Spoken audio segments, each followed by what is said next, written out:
దేవుని యొక్క మాటలను అర్థం చేసుకుని వారికి తోచింది వారు చేసుకుంటూ వెళ్ళిపోతున్నారు. ఏమంటే మీకు మళ్ళీ చెప్తాను, దేవుని మాటలు చదివినప్పుడు ఎవరికి అర్థమైన రీతిలో వారు బోధించుకుంటూ, ఎవరికి అర్థమైన రీతిలో వారు చేసుకుంటూ వెళ్ళిపోతున్నారు. కానీ దేవుడు ఏ మనస్సుతో, ఏ ఉద్దేశంతో దేవుడు ఈ మాటలు రాయించినటువంటి సంగతి పరిపూర్ణంగా ఆలోచించడం లేదు. ఇలా చేసుకుంటూ వెళ్ళిపోతున్నటువంటి క్రైస్తవ్యము ఏదో ఒక రోజు ఖచ్చితంగా గాడిలో పడిపోక తప్పదు. మరి దేవుని మనస్సును అర్థం చేసుకోవాలంటే ఎలా అని అర్థం చేసుకుంటే,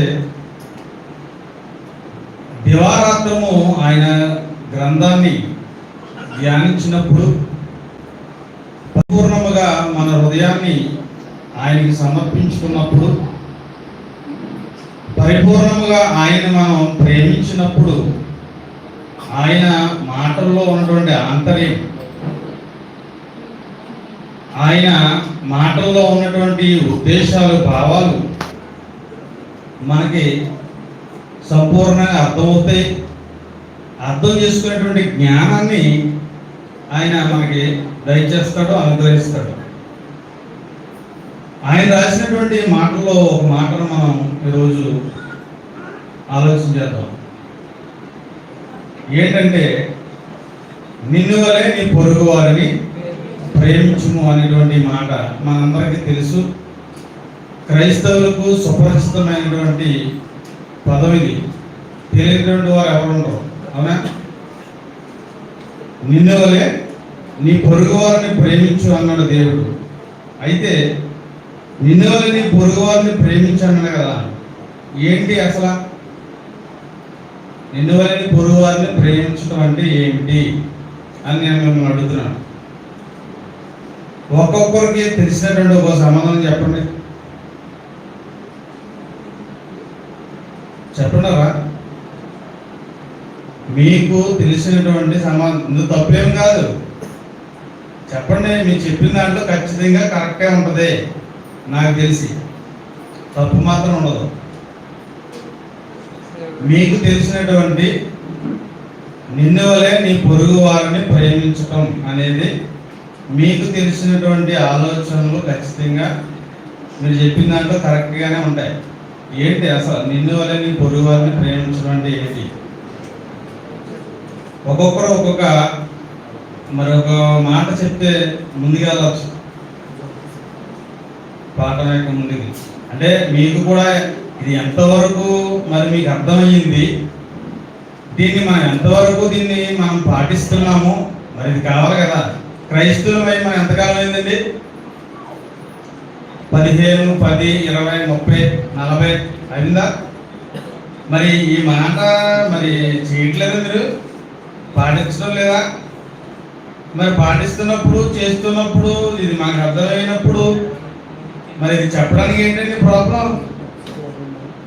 లేదా మీకు అస్సలే తెలియదా, అది చేయట్లేదా?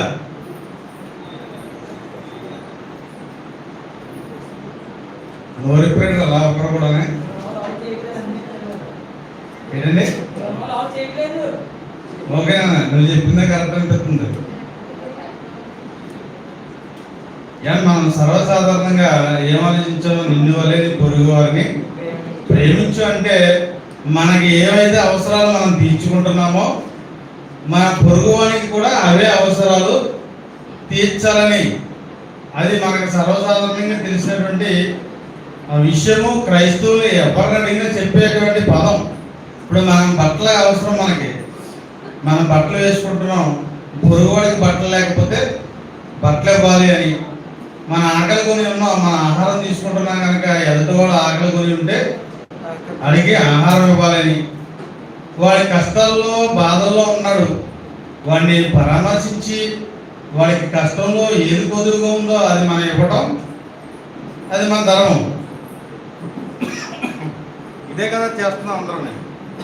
ఇదే కదా మనం అందరం అనుకునేది, చేసేది కూడా. ఇందులో తప్పేముందా? ఇదే మరి అడుగుతుంది చెప్పరేటి.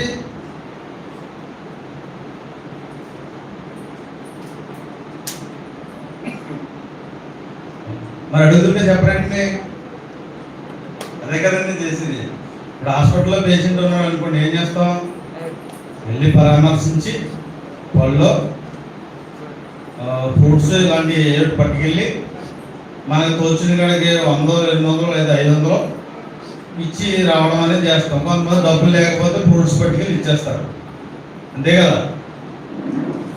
ఇలాగే బట్టలు లేని వాడికి బట్టలు, ఆహారం లేని వాడికి ఆహారము, కష్టాల్లో ఉన్నవాడికి వారి యొక్క కష్టాన్ని బట్టి, వాడి అవసరాన్ని బట్టి ఇవ్వటమే మనం నిన్ను వలె నీ పొరుగు వారిని ప్రేమించుకున్నాం. ఇది మనం ఎప్పటి నుంచో తెలుసుకున్నది, నేర్చుకుంటున్నది. మనకి ప్రస్తుతం మనకి తెలిసి అర్థం చేసుకున్నటువంటి పని కూడా ఇదే. అయితే దేవుడు ఇంతవరకు మనం చెప్పుకున్నది, నేర్చుకున్నది కరెక్టే, కానీ ఇది సంపూర్ణమైనది మాత్రం కాదు. ఇది సంపూర్ణమైనది మాత్రము కాదు. ఇంకా సంపూర్ణమైనది ఏదో ఉంది. అందుకే దేవుని ఆలోచన వేరు, మానవ ఆలోచన వేరు.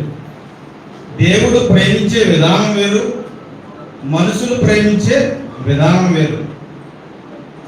ఇవే మనం జాగ్రత్తగా పట్టుకోవాలి. బైబిల్లో ఉన్న ప్రతి పదాన్ని. చెప్పండి, ఏడో మీరు చెప్తానంటున్నారు.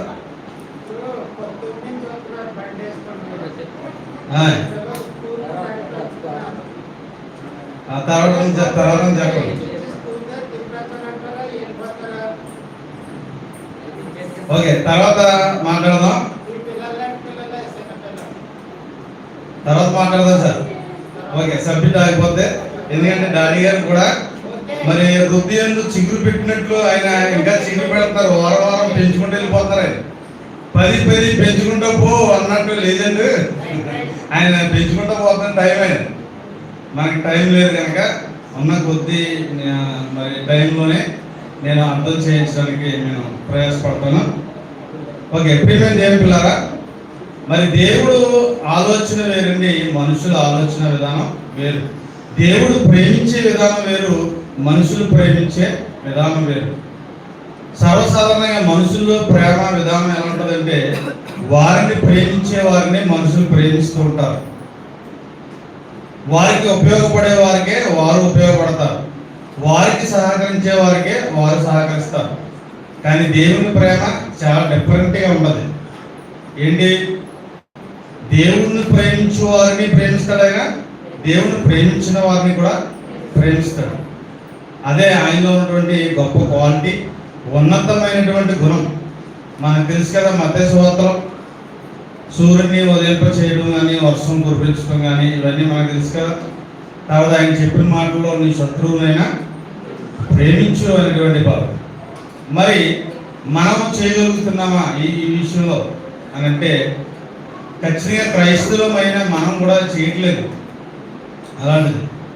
ఏమంటే అలాగే కదా ఉన్నాం మనంతా.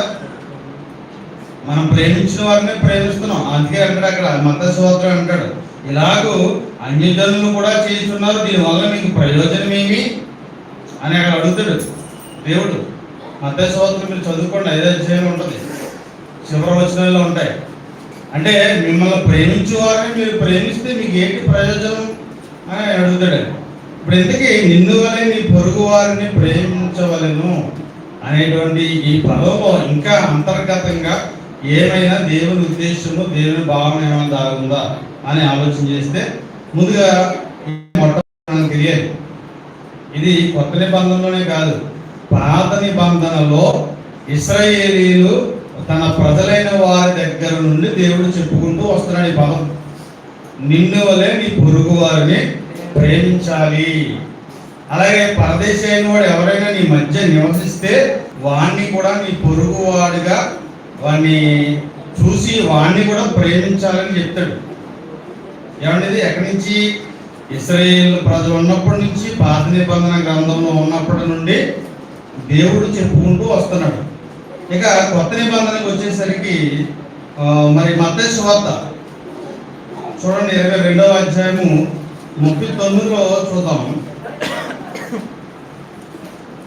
మత్తయి సువార్త 22వ అధ్యాయము 39 వచనం. నిన్ను వలె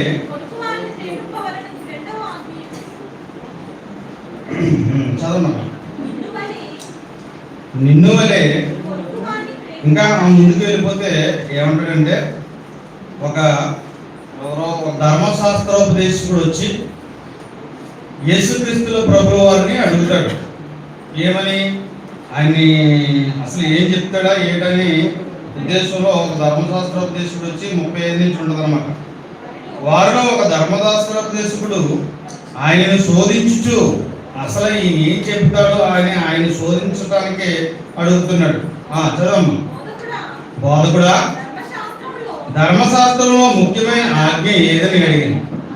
అందుకు ఆయన, నీ పూర్ణ హృదయంతోను, నీ పూర్ణ ఆత్మతోను, నీ పూర్ణ మనస్సుతోను నీ దేవుడైన ప్రభువును ప్రేమింపవలనన్నదే అన్నాడు. తర్వాత మళ్ళీ కూడా ఏం చెప్తున్నాడు, ఇది ముఖ్యమైనది మొదటినైనటువంటి ఆజ్ఞ అన్నాడు. ఏంటి? దేవుడిని ప్రేమించటం. దేవుడిని ప్రేమించడం ఏంటంటాడు? ముఖ్యమైనది మొదటి ఆజ్ఞ అంటున్నాడు. 2, నిన్ను వలె నీ పొరుగువాని ప్రేమింపవలను రెండవ ఆజ్ఞయు. మళ్ళీ ఏం చెప్తాడు? రెండోది కూడా ఏంటంటే మొదటి ఆజ్ఞ వంటిదే అంటున్నాడు. మళ్ళా ముఖ్యమైనది మొదటి ఆజ్ఞయు దేవుని ప్రేమించడం అన్నాడు. రెండోది కూడా నిన్ను వలె నీ పొరుగువాన్ని ప్రేమింపవలెను అనేటువంటి రెండో ఆజ్ఞ కూడా మొదటి చెప్పిన ఆజ్ఞ వంటిది అంటున్నాడు. చూసారా? ఇక్కడ మనం ఆలోచించాలి. ఇక్కడ మనం దేవుని యొక్క ఉద్దేశాన్ని మనం చాలా జాగ్రత్తగా ఆలోచించాలి. ఇంకా 40 ఏమంటున్నాడు? ఈ 2 ఆజ్ఞలు ధర్మశాస్త్రం అంతటికి ప్రవక్తలకును ఆధారమై ఉన్నవని అతనితో చెప్పెను. ప్రియమైన దేవుని పిల్లరా, దేవుని యొక్క మరి ఉద్దేశం తెలుసుకుందాం. ఇంకా గ్రంథంలోకి వెళ్ళి ఇంకా రెఫరెన్స్ మనం చూద్దాం. ఇంకా మరొక చోట ఏమంటాడంటే మార్కు 12:31 చూడండి ఒకసారి. ముందు అంటే ఏమన్నాడంటే దేవుణ్ణి ప్రేమించటము నీ పొరుగువాన్ని ప్రేమించటము ఒకటే అంటున్నాడు. అర్థమైందా? దేవుణ్ణి ప్రేమించటము, తర్వాత నిన్ను వలె నీ పొరుగువాన్ని ప్రేమించటం కూడా దాని వంటిదే, ఒకటే అని అంటున్నాడు. ఇంకా ఇక్కడ కూడా ఏమంటున్నాడు చూడండి 12:37 మార్కు వార్త. రెండవది నిన్ను వలె, బాగా చదవమ్మా. నీవు నిన్ను వలె. ఇంకా 30 నుంచి కూడా చదువు, ఎందుకంటే మనకు క్లారిటీగా అర్థమవుతుంది. మళ్ళీ ఇక్కడ కూడా సేమ్ అదే చెప్తున్నాడు. నీవు నీ పూర్ణ హృదయంతోను, నీ పూర్ణ ఆత్మతోను, నీ పూర్ణ వివేకముతోను, నీ పూర్ణ బలముతోను నీ దేవుడైన ప్రభువును ప్రేమింపవలెనను నది ప్రధానమైన ఆజ్ఞ. రెండవది నీవు నిన్ను వలె నీ పొరుగు వారిని ప్రేమింపవలనన్నది రెండవ ఆజ్ఞ. వీటికంటే ముఖ్యమైన ఆజ్ఞ మరి ఏది లేదని అతనితో చెప్పాను అంటాడు. చూడండి, మరి ఏది లేదంటే మళ్ళా ఆ రెండాటిలో కంటే ముఖ్యమైన ఆజ్ఞ అంటే దేవుణ్ణి ప్రేమించటము, నిన్ను వలె నీ పొరుగు వారిని ప్రేమించటము ఇంచుమించు ఈక్వల్ టు ఒకటే అంటున్నాడు. అర్థమైందండి? మరి దేవుణ్ణి ప్రేమించటం అనేది మనం ఏం చేస్తాం? సర్వసాధారణంగా మన దేవుడికి ఇవ్వాలంటే తొందరగానే చేతులు వస్తాయి చాలా మందికి. అదే ఎదటి వ్యక్తికి ఏదైనా పెట్టాలి చేయాలంటే ఇవ్వం. ఇస్తారా? పలానా ఓడు మరి ఒంట్లో పోలేదంట, ఒక 5,000 లేదా ఒక 10,000 పని పడుతుంది, సంఘం అందరం మనం వేసుకుని ఇవ్వాలి అని అంటే వస్తాయి చేతులు? దేవుడికి ఇవ్వాలి, దేవుడి మీటింగ్ అంటే టక్ టక్ మనం ఇస్తాం. అవునా కదా? మరి ఏది ఇక్కడ ఇక్కడ ఇక్కడ చెప్పబడినటువంటి వాక్యము ఆచరణ ఏది మనలో? ఆలోచించండి ఒకసారి. తర్వాత ఇక్కడ 1 యోహాను పత్రికలో కూడా ఏమంటాడంటే, ఒకసారి చూడండి, సందర్భాన్ని నేను గుర్తు చేస్తాను. దేవుని ఆజ్ఞలను గైకొనుటయే ఆయన్ని ప్రేమించడం అంటాడు. చూడండి, 1 యోహాను పత్రిక 5వ అధ్యాయము 3వ వచనం. మన ఆయన ఆజ్ఞలను గైకొనుటయే దేవునిని ప్రేమించుట అన్నాడు. మరి నిన్ను వల్ల నీ పొరుగు వారిని ప్రేమించుట అనేది ఆజ్ఞనా? ఆజ్ఞే. మన ఆజ్ఞను గైకొనకపోతే దేవుని ప్రేమించుట ఎట్లు అవుతుంది? దేవుని మీటింగ్ అంటే అది కూడా వెనకబడి ఉన్నారు. అంటే మామూలుగా ఎక్కువ శాతం మంది ఇవ్వడానికి ఇష్టపడతారు కనుక చెప్తున్నాను. అప్పుడు కూడా అస్తమానం సెమినార్ అండి, సభ అండి, మీటింగ్ అండి అన్నామంటే కొంచెం వెనకలాగే వాళ్ళు ఉన్నారు అందులో. అలాగే దేవుడి మీటింగ్ అనగానే కొంచెం స్పీడ్గా ఇచ్చే వాళ్ళు ఉన్నారు అందులో. ఇక ఇది పక్కన పెడితే మన సహోదరుల్లో పోయి ఎవరికైనా బాగాలేదు, చేయలేదు అంటే ఒక ఏమైనా ఇంత ఇవ్వాలి, పలానా ఇంత ఇవ్వాలి అని అంటే ఇవ్వడానికి ఎందుకు మనసు రావడం లేదు అనేది మనం ప్రశ్న వేసుకోవాలి. ఓకే, ఇందుకే ఈ పదంలో మరొకసారి ఆలోచిద్దాం. నిన్ను వలె నీ పొరుగు వారిని ప్రేమింపవలను కదా. నిన్ను వలె అనే దానికి మనకి చాలా మటుకు అర్థమైంది. ఎందుకంటే మనం ఎలాగైతే ప్రేమించుకుంటున్నామో ప్రతి అవసరత, ప్రతి కోరిక తీర్చుకుంటున్నాం, ప్రతి అవసరత తీర్చుకుంటున్నాం, ఏమంటే ప్రతి కష్టాల్లో నుంచి మనం బయటపడడానికి పడుతున్నాం కూడా. సేమ్ టు సేమ్ అలాగే నీ పొరుగు వాడిని కూడా అలాగే చెయ్యాలి అనేటువంటిది మనకు అర్థమవుతుంది నిన్ను వలె అనగానే. ఎందుకు పొరుగువాడు ఎవడు? ఇది మనకి అర్థం అవ్వాలి. ఇది 2 భాగాలుగా చేయాలి. నిన్ను వలె అన్నాడు, ఒకటి నీ పొరుగువాడు అన్నాడు. ఇందుకు పొరుగువాడు ఎవడు? మనం చాలాసార్లు విన్నాం. పొరుగువాడు ఎవడు? లోకస్వార్త చూడండి, లోకస్వార్త 10వ అధ్యాయం అనుకుంటాను, 27. సేము ఇందాక చదువుకున్నటువంటి సందర్భాల్లో ఉన్నటువంటిదే, ఆ సందర్భాలకు సంబంధించింది కూడా ఇక్కడ అదే ఉంటుంది. చూడండి, ఇక్కడ 27 నుంచి చదువుకుంటే 10వ అధ్యాయము లోకస్వార్త. అతడు నీ దేవుడైన ప్రభువును తగిలిపోతుంది. తొందర చదవండి. నీ పూర్ణ హృదయంతోను, నీ పూర్ణ మనసుతోను, నీ పూర్ణ శక్తితోను, నీ పూర్ణ వివేకముతోను ప్రేమింపవలననియు, నిన్ను వలె నీ పొరుగు వారిని ప్రేమింపవలననియు రాయబడి ఉన్నదని చెప్పాను. ఎవరైనా ధర్మశాస్త్రోపదేశకుడు అడుగుతాడు కదా, అదే సేమ్ సందర్భం. అయితే ఇక్కడ ఇంకొక పదం మనకి కొంచెం ఎక్స్టెన్షన్, ఇంకొక పారాగ్రాఫ్ ఇక్కడ రాయబడింది ఎక్స్ట్రా మనకు అర్థవడం కోసం. ఎందుకు పొరుగువాడు ఎవడో అని దేవుడు అది ప్రభులు వారిని అడుగుదామని చూడు చేస్తాడంట.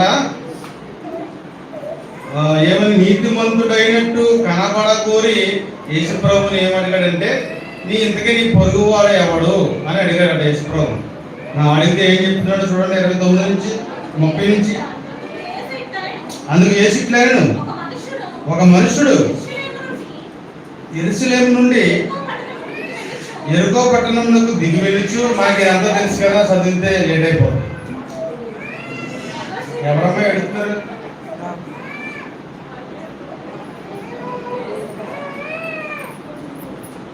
మనకి ఈ సందర్భం అంతా తెలుసు. ఒక మనుషుడు అలాగా మరి యెరూషలేము నుండి యెరికో పట్టణానికి వెళ్ళిపోతున్నాడు. ఈలోగా దొంగల చేతిలో చిక్కటము, మరి అతని దగ్గర ఉన్న అంతా మొత్తం బట్టలు అన్ని దోచుకోవడం అనేది జరుగుతుంది. అదే దారిలో వెళుతున్నటువంటి ఎవరో ఒక యాజకుడు ఒకరు, తర్వాత లేవీయుడు ఒకడు అటువైపుగా వెళ్ళిపోతూ మరి అతన్ని కొట్టి కొరపానంతో ఉండగా పడేశారు కదా. చూసుకుని వెళ్ళిపోయారు తప్ప అతనికి ఏ మాత్రం ఏ సాయము చేయలేదు. కిందకు వచ్చేస్తే ఇప్పుడు అంటాడు, చదవమ్మా. అయితే సమరయుడు ఇంకా కిందకు వచ్చిందండి, చదువు. ఓకే. అయితే ఒక సమరయుడు ప్రయాణమైపోవచ్చు అతడు పడి ఉన్న చోటికి వచ్చి అతనిని చూచి అతని మీద జారిపడి దగ్గరకు పోయి నూనె ద్రాక్షరసమును పోసి అతని గాయములను కట్టి వాహనం ఎక్కించి, ఇది కూడా మనకు తెలుసు, ఇదంతా మీకు తెలుసు కదా. నేను మరి కొంచెం వివరంలోకి వెళ్తే మరి టైం సరిపోదు కనుక ఇంకా ముందుకు వెళ్ళిపోతున్నాను. ఇందుకే పొరుగువాడు ఎవడు అని మనం తెలుసుకోవడానికి కిందకు వచ్చేయండి. 36 వచ్చు. కాగా దొంగల చేతిలో చిక్కిన వానికి, అంటే ఎవరినైతే కొట్టి పడేశాడో, దొంగల చేతిలో ఎవరైతే చిక్కిపోయాడో అతనికి ఇందుకు పొరుగువాడు ఎవడనిపిస్తుంది అని అడిగినప్పుడు ఎవరో ఒక యాజకుడు, తర్వాత లేవీయుడు, తర్వాత సమరయుడు. యాజకుడు లేవీయుడు ఏం చేశాడంటే సహాయం చేయకుండా వెళ్ళిపోయారు చూసి. సమరయుడు వచ్చాడు, సహాయం చేశాడు. ఇందుకు ఈ ముగ్గురులో ఎవడు పొరుగువాడు అని అడిగాడు. అని అడగక అతడు అతని మీద జాలి పడిన వాడే అనెను. అందుకు యేసు నీవు వెళ్ళి అలాగూ చేయమని అతనితో చెప్పాను. ప్రేమ దేవులారా, ఇక్కడ మనకి ఏం అర్థం అవ్వాలి? ఈ సందర్భం, ఈ కాన్సెప్ట్ అంతా మీరు ఒకసారి అర్థం అవ్వకపోతే, అంటే ముక్కలుగా చెప్పాను కనుక ఇంటికి వెళ్ళి ఒకసారి చదువుకోండి. ఇందుకు ఏంటంటే పొరుగువాడు ఎవరు అంటే, కష్టాలలో ఎవరైతే బాధల్లో ఉంటారో వారికి సహాయపడిన వాడే పొరుగువాడు. ఇక్కడ అదే కదా చెప్తున్నా. ఇక్కడ అర్థమైందండి. ఒక మనుషుడు కొట్టి పారేశాడు, పొరపాటుతో ఉన్నాడు, అతనికి ఎవరు పొరుగువాడు అయ్యాడు? ఇక్కడ సమరయుడు అయ్యాడు. అంటే సహాయపడిన వాడే, ఉపయోగపడిన వాడే పొరుగువాడు అయ్యాడు. మరి ఇప్పుడు మన సంఘంలో మనం ఉంటున్నాం, ఎవడో మనకి పొరుగువాడు? ఇప్పుడు చెప్పండి. సంఘంలో ఉన్న మనకి ఇప్పుడు పొరుగు వారికి సహాయం చేయాలంటున్నాం, ప్రేమించాలంటున్నాం. నిన్ను వలే నీ పొరుగు వారిని ప్రేమింపవలనని మనకు తెలుసు. ఇందుకే ఎవడు పొరుగువాడు అది మనకు తెలియాలి. ఇక్కడ ఏమంటున్నాడు? ఇక్కడ అర్థమైంది కదా, కన్ఫ్యూజ్గా ఉన్నట్టున్నారు మీరు. ఇక్కడ కష్టాల్లో, బాధల్లో, కొర ప్రాణంతో ఉండి పడిపోయిన వాడికి ఎవడు పొరుగువాడిగా తోచింది అని అడిగితే ఏం చెప్పాడు? ఉపయోగపడిన సమరయుడు అన్నాడు. అర్థమైందా? మరి మనం సంఘంలో ఎంతమంది ఉన్నాం, ఇందులో ఎవరికో కష్టం వచ్చే ఉంటుంది, మనం ఎవరికో ఉపయోగపడలేదు. ఇప్పుడు మనం వాడికి పొరుగువాడమా కాదా? కాదు. మనం పొరుగువాళ్ళం కాదు. ఉపయోగపడితే పొరుగువాడు అవుతాం. మనకి వాడికి ఏ సహాయం చేయలేదు, ఏ ఉపయోగము చేయలేదు మనం. మరి ఎలాగ వాడిని ప్రేమించినట్టు మనం? నిన్ను వలే నీ పొరుగు వారిని ప్రేమించినట్టు అవుతాం. దేవుని పిల్లరా, జాగ్రత్తగా ఆలోచించండి. నీ పొరుగువాడు అంటే ఎవడంటే కష్టాల్లో ఎవడైతే ఉంటాడో, ఎవడైతే బాధల్లో ఉంటాడో,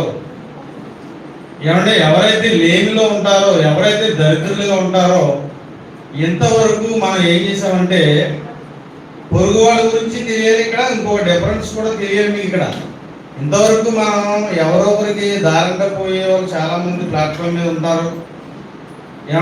బట్టలు లేక, ఆహారం లేక, తర్వాత ఎవరెవరో ఉంటారు. వారికి మనం బట్టలు ఇచ్చాము, తర్వాత ఏమో పళ్ళు ఇచ్చాము, తర్వాత ఆహార ద్రవ్యాలు ఇచ్చాము, దుప్పట్లు ఇచ్చాము, ఇవన్నీ చేసాము. ఓకే, వాళ్ళెవరు? పొరుగు వాళ్ళు మనకి. అర్థమవుతుంది మీకు? ఇప్పుడు బాగా అర్థమవుతుంది మీకు. వాళ్ళెవరు మనకి? పొరుగువారు. అర్థమైందండి? వాళ్ళు మనకు పొరుగువారు. అలానే మీరు ఎంతకాలం ఇవన్నీ చేశారు, నిన్ను వల్లే నీ పొరుగు వాడిని ప్రేమించు, పొరుగువాడు వాళ్ళ కనుక ఇవన్నీ మనం చేస్తున్నాము కనుక ఓకే, ఈ నిన్ను వల్లే నీ పొరుగు వాడిని ప్రేమించనేటువంటి ఈ ఆజ్ఞ పరిపూర్ణంగా మనం చేస్తున్నామనే భావనలో ఉన్నాం.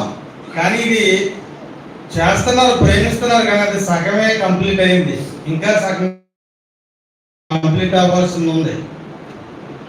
ఇప్పుడు అక్కడికి వెళ్దాం. ఏమంటే ఇప్పుడు అక్కడికి వెళ్దాం. ప్రేమ దేవుని పిల్లరా, ప్రేమ అనగానే అది శాశ్వత కాలం ఉండేదా, అశాశ్వత కాలం ఉండేదా?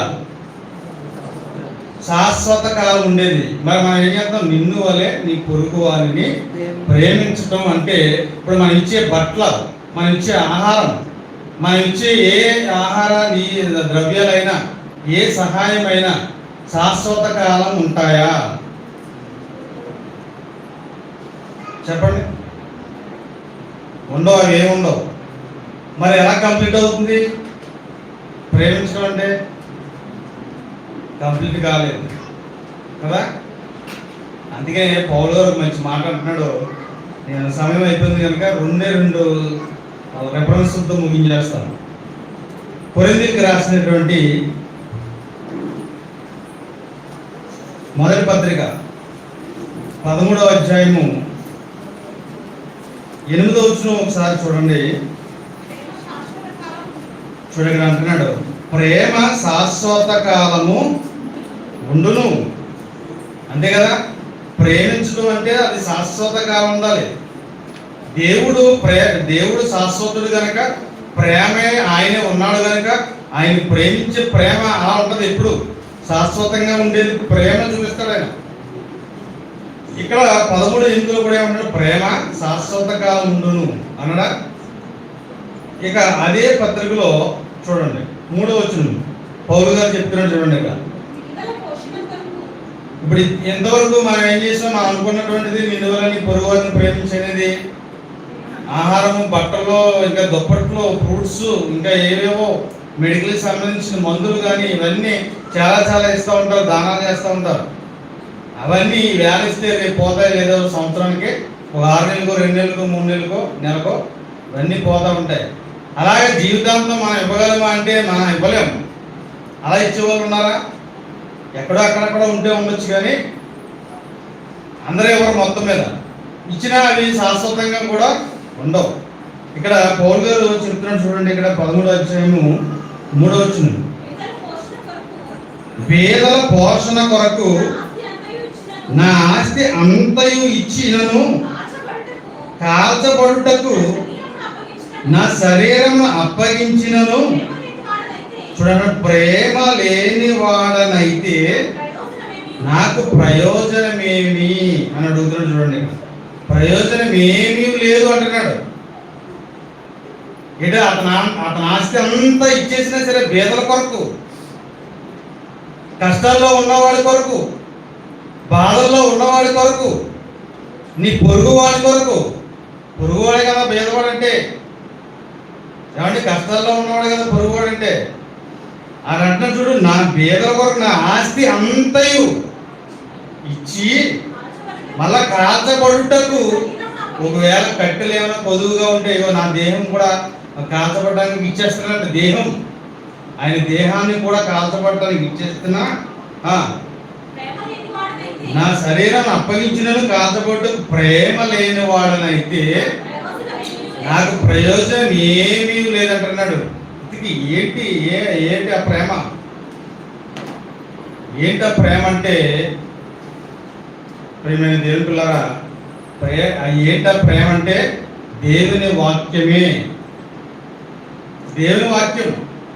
నీవు ఒక మీటింగ్ పెట్టి ఒక 10 మందినో లేదా ఒక 2 ముగ్గురినో మార్చామనుకోండి, ఆ వాక్యము అనే హృదయంలోకి వెళ్ళి ఏం చేస్తుంది?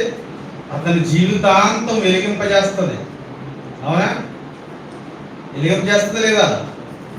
లేదా నువ్వు ఎవరికైనా వాక్యం చెప్పేవరకు వెళ్ళి అతని ఆత్మ మారేది దేవునిలోకి వచ్చినప్పుడు, అతని యొక్క ఆత్మ వెలిగింపబడినప్పుడు అతని లైఫ్ లాంగ్ కూడా ఏమేమి చేస్తుంది?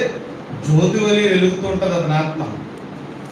అదే నువ్వు ఇచ్చిన బట్ట చిరిగిపోతుంది, నువ్వు ఇచ్చిన ఆహారం అరిగిపోతుంది, నువ్వేది ఇచ్చినా పోతుంది. కానీ ఈ వాక్యం ఇచ్చావనుకో, ఈ వాక్యం ఎప్పటికీ తరిగిపోనిది, నశించిపోనిది. ఇది ఎప్పుడు నిన్ను జీవింపజేసేది. ఇది ఇవ్వాలి. చూడండి, నేను దినాన్న స్వార్థ దండయాత్రకు వచ్చిన వాళ్ళంతా కూడా ఎవరిని ఇచ్చారు? పొరుగు వారిని ప్రేమించాలని వచ్చారు. వాళ్ళంతా ఎవరు? మనకి ఆ ఊళ్ళో ఉన్న వాళ్ళంతా పొరుగువారు. ఒకవేళ డబ్బు ఉండొచ్చు, అన్ని ఉండొచ్చు, లేని ఉండొచ్చు, అయితే ఏం లేదు, వారికి వాక్యం లేదు. యెహోవా యందలి భయభక్తులే ఐశ్వర్యం. నీకున్న ఐశ్వర్యము వారికి పంచడానికి వీళ్ళు. నిన్న రాని వారందరూ కూడా పొరుగు వారిని ప్రేమించే పద్ధతి లేని వారు అన్నమాట. అంటే మీరు పొరుగు వారిని ప్రేమించరన్నమాట, పొరుగు వారికి మీరు ఉపయోగపడరన్నమాట. ఏదో అడుక్కునే వాళ్ళకు 10 రూపాయలు వేసి, లేదా 2 రూపాయలు వేసి, ఒక 5 రూపాయలు వేసి, లేదంటే ఆ చిరిగిపోయిన బట్టలు మనకి మిగిలిపోయి వాళ్ళని బట్టలు అలా దారంతో వస్తే వాడికి ఇచ్చేసి, అంతగా జాలి కలిగితే ఏదో ఒక టీ ఇప్పించి, ఒక పప్పుల బట్టలు ఇప్పించి, ఏదో భోజనం బట్టలు ఇచ్చి నీ ప్రేమను చాటుకుంటున్నావు అంతే, అరకొరగా. పరిపూర్ణమైనటువంటి ప్రేమను ఎప్పుడు ప్రేమిస్తావు అంటే దేవుని వాక్యము వాడికి చెప్పి దేవునిలో నడిపించినప్పుడే నువ్వు పరిపూర్ణంగా అతన్ని నువ్వు దేవునిలో నడిపించినట్టు. అప్పుడే నిన్ను వలె నీ పొరుగు వారిని ప్రేమించినట్టు. మరి నువ్వు దేవుని వాక్యంలో నువ్వు నడవటం లేదా? దేవుని భక్తులు నువ్వు ఉండటం లేదా? నువ్వు దేవుడి దగ్గరికి వెళ్ళాలని, పరలోకం చేరాలని నువ్వు ఆరాటపడుతున్నావా, తపన పడుతున్నావా? మరి ఏది నీ పొరుగువాడి పట్ల ఆ తపనేది, ఆ ప్రేమ ఏది? బట్టలు ఇచ్చి ఆహారం ఇస్తే సరిపోతుందా? ఇదే అందుకే స్వార్థ దండయాత్ర అంటే ఎవరు మానవద్దు అని చెప్తున్నాం బతిమలాడి. పొరుగు వారికి మా వాక్యం ప్రకటించడానికి వెళ్తున్నాం, పరిపూర్ణమైన ప్రేమను పంచడానికి. దేవుని యందు భయభక్తులు మనకి ఐశ్వర్యం అయితే, ఆ ఐశ్వర్యం ఏంటంటే పంచడానికి వెళ్తున్నాం. మనకున్న ఆస్తి అదే. అంతేగాని ఏదో పొలాలో బంగారం లేదా ఇంకో మనకున్న ఏయో ఇవ్వటం కాదు. అది ఒక రకంగా అది మొదటి పాయింట్ అయితే, ఇక రెండో పాయింట్ ఏంటంటే అసలు ప్రాముఖ్యమైనది ఏంటంటే ఇదే, దేవుని వాక్యము మనం పంచటమే, దేవుని వాక్యము మనం వారికి నేర్పించటం.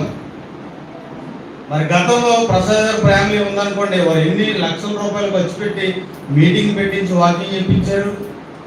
వారు చూడు పొరుగు వారి పట్ల ప్రేమ ఎంతగా కలిగి ఉన్నారు. మరి నీకు నాకు ఉందా? వాక్యము మనం ఎవరికైతే చెప్పి దేవుని నడిపిస్తామో అదే మనం ఫుల్ఫిల్గా నీ పొరుగు వారిని ప్రేమించడం అంటే. ఆటోమేటిక్గా ఈ వాక్యం అర్థమైందంటే అన్ని సంగతులు, అన్ని పరిస్థితులు మారిపోతాయి. దేవుళ్ళకి రాగలిగాయి. దేవుళ్ళలో మనం ఒక వ్యక్తిని నడిపించగలిగితే అతని యొక్క స్థితిగతులు అన్నీ మారిపోతాయి. లేమి అయినా అది బాధపడు తట్టుకునేటువంటి శక్తిని తెచ్చుకుంటాడు. మనము ఇంకొకరికి రూపాయి ఖర్చు పెట్టాలని మనసు తెచ్చుకుంటాడు. దేవుని కార్యక్రమాలా, లేదంటే సహోదరుడు బాగోలేదా, నీ పొరుగువాడికి బాగోలేదా, ఇవన్నీ అన్ని రకాలుగా అతని యొక్క మైండ్ పనిచేస్తూ ఉంటుంది. దేవుని యొక్క వాక్యం అనే శక్తి బలం పుంజుకుంటే మనం ఇవ్వాల్సింది ఏంటంటే, మనం పోయినా సరే మనం ఇచ్చిన వాక్యం ఉండిపోతుంది. ఇప్పుడు ప్రేమ్ కుమార్ గారు ఉన్నారు, ఆయన మనకు నేర్పించిన వాక్యం, ఆయన ఇచ్చిన వాక్యము ఉందా? మనలో ఇంకా జీవింపజేస్తుందా? అదే మళ్ళా మేము మీకు పంచుతున్నాం. మేము ఆయన ఎన్ని ఇలా తరతరాలు గడిచిపోయినా సరే ఆయన నుంచి మాకు వచ్చింది, మా నుంచి మీకు వచ్చింది, మీ నుంచి మరొక తరానికి వెళ్తుంది, మరొక తరానికి అలా వెళ్తూ ఉంటుంది. ఇది అసలు ప్రేమ. నువ్వు చచ్చేంత వరకు కూడా మనల్ని వెంటాడుతూ మన శాశ్వత కాలము, శాశ్వత జీవితానికి తీసుకుని వెళ్ళిపోయేటువంటి వాక్యమే. అదే మనం ఇవ్వాల్సినటువంటి అసలు సిసలైనటువంటి ప్రేమ. నిన్ను వలె నీ పొరుగు వారిని ప్రేమించు అనేటువంటి మాట నెరవేర్చడం అంటే బట్టలు ఇవన్నీ ఇవి ఓకే కాదని నేను అంటలేదు సుమా, మళ్ళీ తప్పు మాత్రం పట్టకండి. అదే పడి దానితో పాటుగా ఇవ్వాల్సింది ఏంటంటే అసలు మొట్టమొదటి ప్రాముఖ్యంగా దేవుని వాక్యము ఇవ్వాలి, దేవుని వాక్యంలో నడిపించాలి. స్వార్థ దండయాత్ర రానులు ఒకసారి ఆలోచించుకోండి. మీరు మీ పొరుగు వారిని ప్రేమించట్లేదని. వచ్చిన వారు సంతోషం, మరి మానకండి. దేవునిపై ఏ పని ఉన్నా సరే వెళ్ళామంటే మంచి సందర్భం చూపిస్తానండి మీకు. ఇక్కడ చూపించాలి, తప్పదు, టైం అయిపోయినా సరే. మత్తయి సువార్త మార్కు 10:21 ఇది ఒకటే అండి.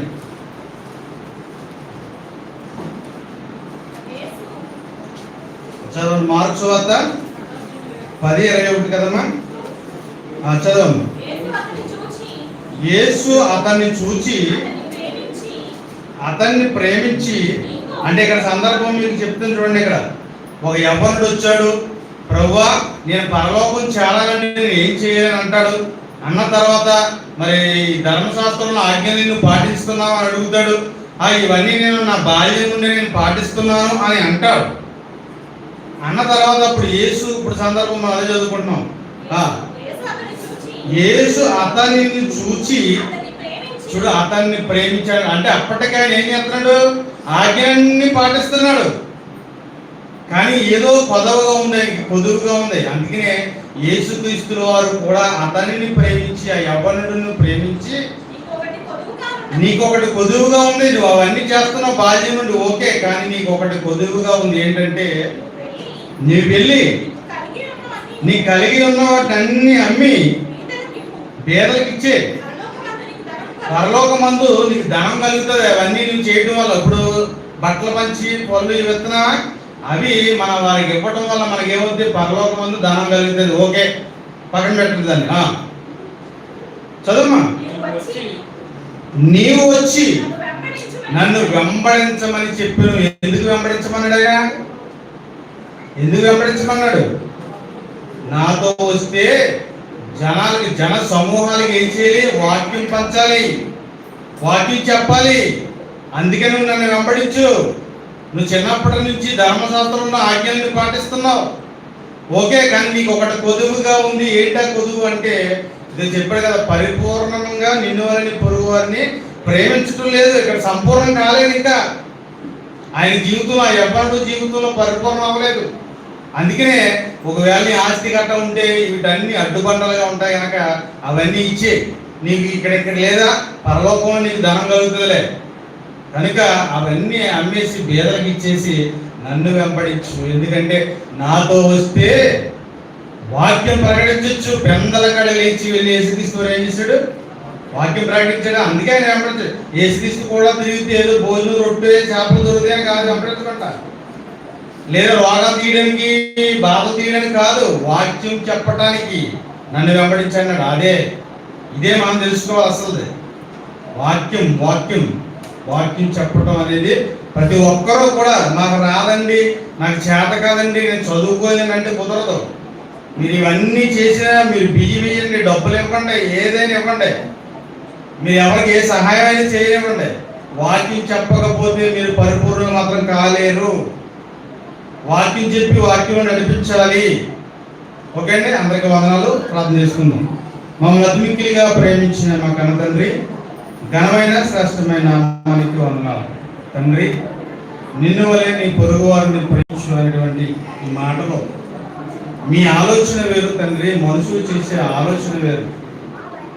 మాకు అర్థమైన రీతిలో మేము ఎంతవరకు చెప్పుకుంటూ చేసుకుంటూ వెళ్ళిపోయాం తండ్రి. నిజంగా మీ మనసు లోతుల్లోనికి ఆలోచిస్తే తండ్రి, శాశ్వతంగా ఉండే మీ వాక్యము ఇచ్చి వారిని నీలోకి నడిపించగలగాలి అనేటువంటి మాట మాకు అర్థమైంది తండ్రి.